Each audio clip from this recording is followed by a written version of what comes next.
Player Supreme Show, brought to you by playersupreme.info. And I'm your host, Player Supreme.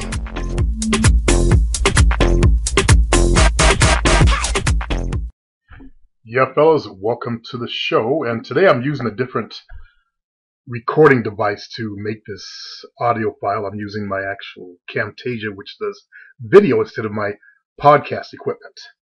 So if there's a lack of an introduction, I do apologize. I just want to test this equipment out, see how good the quality is, because it has extras that you can do and play with your voice, stuff like that. What I really should use is actually that free podcast, I believe it's audio something or another, that allows you to adjust your voice levels and clear out all the background noise. But we do what we can. Today I'm going to talk about anxiety. But before we explore anxiety, because I want to get into the symptoms of your inner gremlin gone ballistic, and before we explore the different kinds of sensations and thoughts that you might experience if you're a person who feels anxiety, is to understand that it's important to realize that as uncomfortable and frightening, maybe I should use the word frightening, let's just say as uncomfortable as these sensations are, they are not, again I say they are not indicative of you having an illness or a disorder. Okay? Anxiety symptoms are actually exaggerated versions of normal and automatic physical reactions to extreme stress. So when you hyperventilate, that's a normal reaction to extreme stress. Anxiety symptoms can be said to be normal but exaggerated reactions to emotional stress. Anxiety symptoms, I'm told, tend to result from an abnormal rise in, let's say, your adrenaline levels, which catalyzes a so-called knock-on effect of physical reactions. So anxiety symptoms, they often tend to affect people both physically and emotionally. Let me state again that it's important to stress that anxiety symptoms are not indicators of some health problems. And while you might feel kind of fucked up at the time, the symptoms represent no threat to your life. Okay? Now, what we don't know, few people know, is that anxiety is actually monitored and controlled within a subconscious part of the brain. And this small organ is called the amygdala. Amygdala. A-M-Y-G-D-A-L-A. Excuse me if I don't pronounce it properly, but I've never been told how to pronounce it, and I have not looked it up.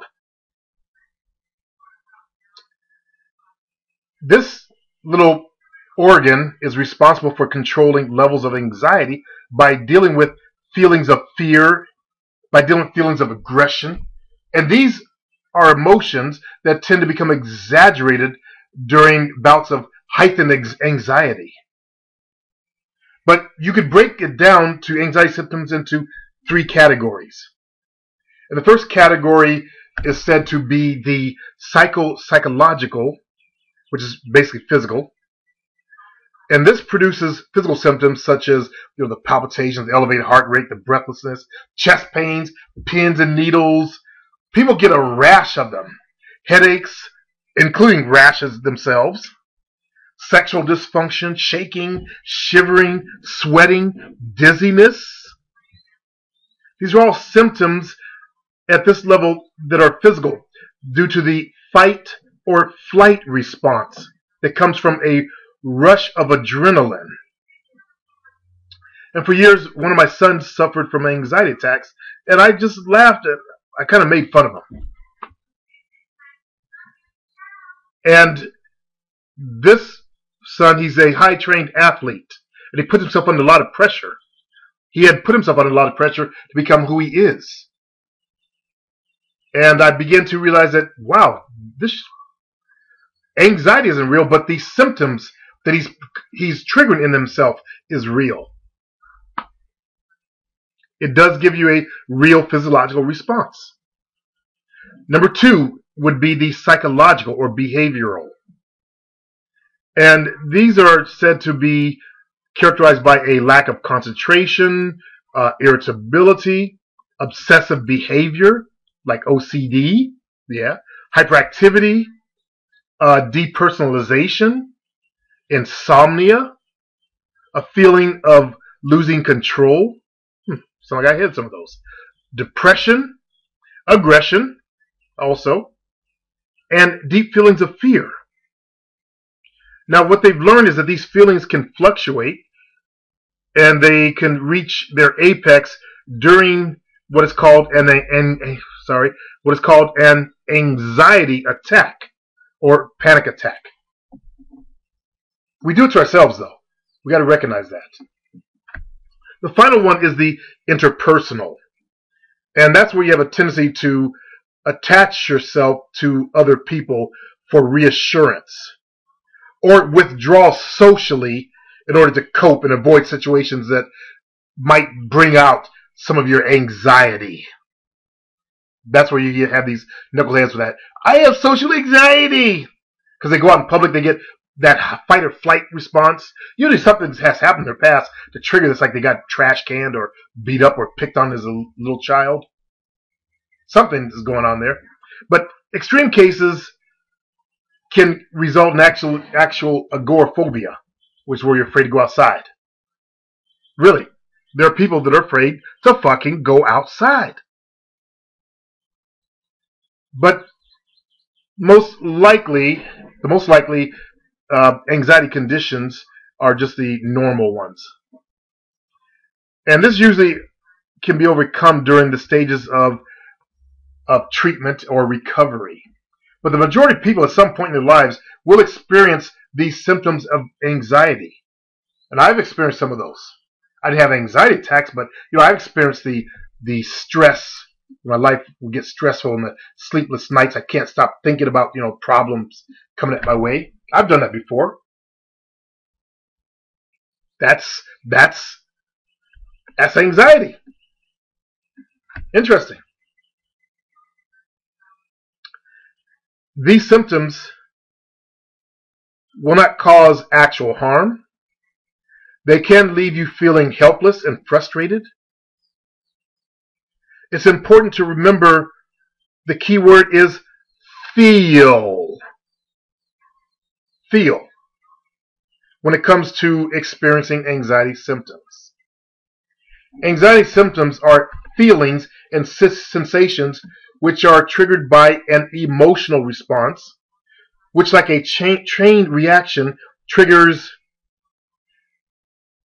inappropriate physical response in reaction to danger, and even when there is no threat present. Like a pretty girl's looking at you, and suddenly you get anxiety. That's your stressing yourself out. Your stress level went through the roof. Your adrenaline went through the roof. But the symptoms are real.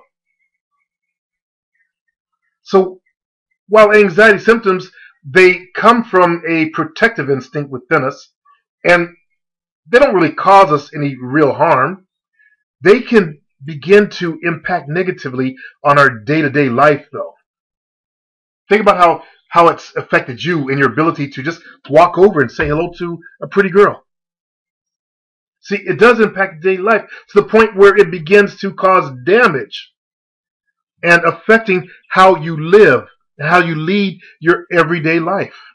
It's important to remember that anxiety triggers the fight or flight response as a form of protection, either real or not real. Most likely not real, obviously, because that's what we're dealing with here. It's almost like an overprotective bodyguard inside of your head. And that's really what the ego is about. It's about protecting you from harm. If you picture it like this, you can see how anxiety is simply an overreaction within the body. So when you understand it, you can train your body to realize that it's not under threat. Then you're starting to make steps towards overcoming anxiety. And anxiety symptoms, as I said, are reactions. They're not inflictions. You're not sick. You don't look down on yourself because if you feel anxiety. That's that fight or flight response mechanism getting way out of hand. Every one of you guys have the ability to recover from these overreactions, overcome these states of anxiety. Anxiety is kind of like practicing fear in advance. And fear is actually a useful emotion that's self-preserving. Fear does actually do some good out there. Our intuition, brain fart, tells us to be afraid so that we may arm ourselves and save ourselves from harm. Like when you see a dog baring its teeth, your fear tells you, get the hell away from that dog, right? Let me say that anxiety is not fear. Anxiety is preparing, it's the process of preparing for a perceived fear that is most likely emotional, and it's more than likely not environmental. Because what can that pretty girl do to you? Can she use laser beams out of her eyes and just blow you up? Can she open her mouth and totally destroy you so you don't even exist anymore? No. So it's perceived. Let me say that anxiety never protects anyone from danger, okay? In fact, it keeps you from doing important things in your life, such as being more creative, such as taking more risks, such as producing good things in your life, making good judgments, and connecting with people. So anxiety is practicing failure in advance. And it can take such a hold on us that we can be left just totally useless. It can overtake our ability to be rational.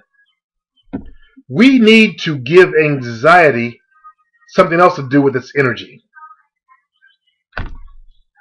We need to learn to accept anxiety as part of our passion. We need to invite it to the table with us.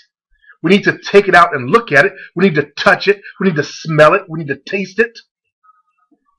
And when you start to hear it whisper in your ear, trying to make you afraid, give it a drink versus let it take over your head.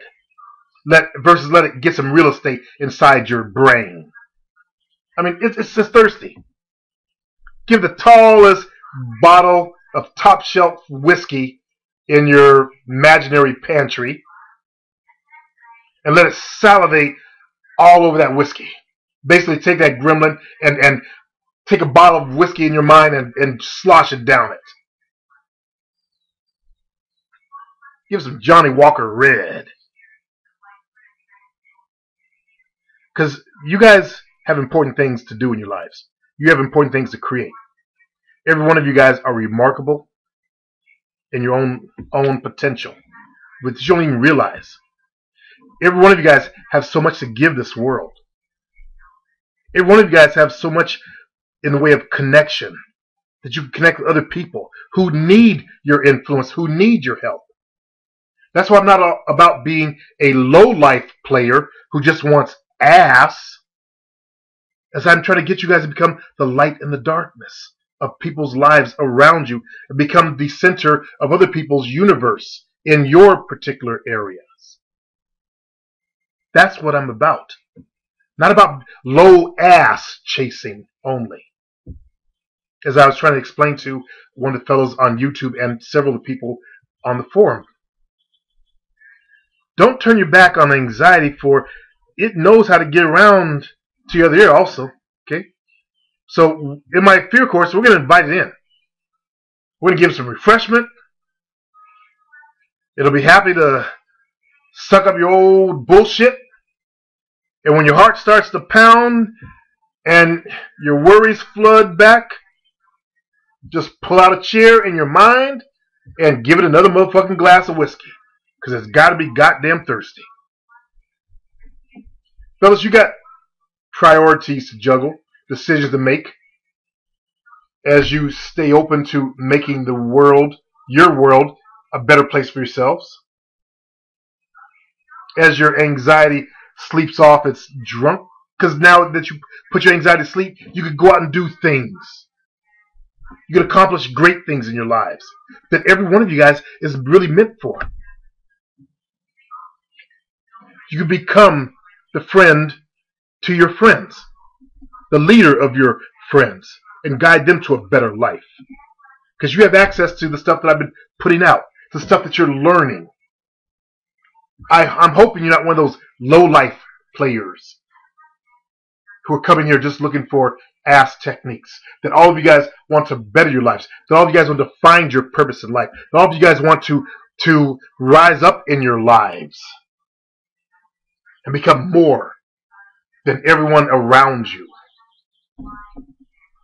That's my hope for every one of you. Until next time.